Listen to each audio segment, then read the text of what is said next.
دوستان عزیز سلام علیکم.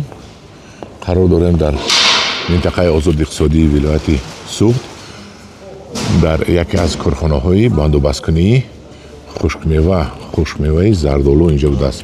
فکر میکنم نه تنها زردآلو بلکه بسیار چیزا هست. من اینجا علاقه خشک میوه رو تازه کردن، شستن. ببینید خشک میوه که شیرین است و دیگرش علاقه جمع شده است. اینجا تازه هست. یعنی ببینید اینجا آوردگی از اینجا خشک میوه رو بر میکنند و اینجا آب است میشویند، با آب شسته میشود. خشک میوه میبیاد از برای این دستگاه میرود انوای دستگاه با جایی در اون رو ما از در پیشی تریزه نشان میتیم با شما. درش شده بوده است. میداریم خدا خواهد. یک از کارخانه های کلانی خشک میوه تیار کنی. وقتی که آمد من این دخترکو گرفته سرتیرافکه دارم. دخترکو سلام علیکم. یک شما نوار را گرفتیم مایلش می اینجا تازه میکنید می من نبینید تازه کرده نغزش رو اینجا میپرتاین و غرجش رو کجا؟ غرجش رو انا اونجا میپرتاین، انا اونجا خوبش رو اینجا میپرتاین. همین خیل یک چند میزی تازه کنی است.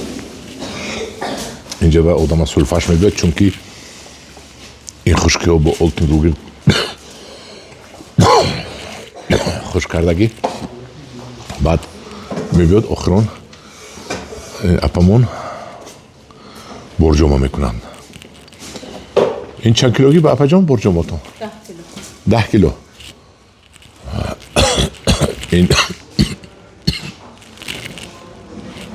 خشک میوه ها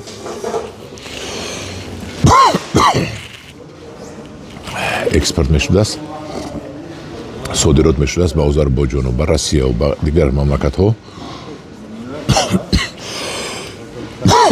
ما ببینید چقدر خشک میوه بسیار برجامه شده است. هم برجامه کاغذی، هم برجامه پاکتی پلیتیلینی. در گروه زبان شناس بسیار است. سلفانی را چی میگوین نمیدونم. خاکو زبان شناس پلاستیکی میگوین، پلاستیکش نمیدونم تاجیکی بوده است. من برجامه کاغذی علاقه آماده فروش به خارج همی باشند. صادرات 20 کیلو بوده است.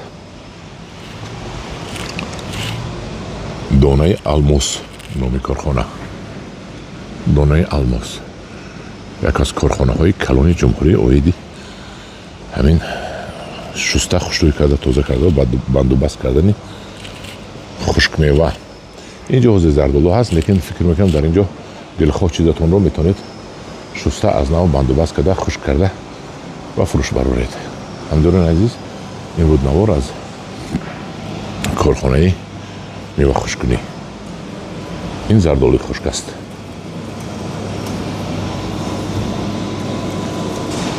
دوستان عزیز من خیلی این کارخانه ها اگر در ولایت ختلان هم باید باشد. این خیلی درآمدناک می باشد. این کارخانه در پناه خدا باشید، یاد گیرید هم خیلی کارخانه آماده کنید چون که خشک میوه در کلستان بسیار است. خدا نگهبان شما باشد.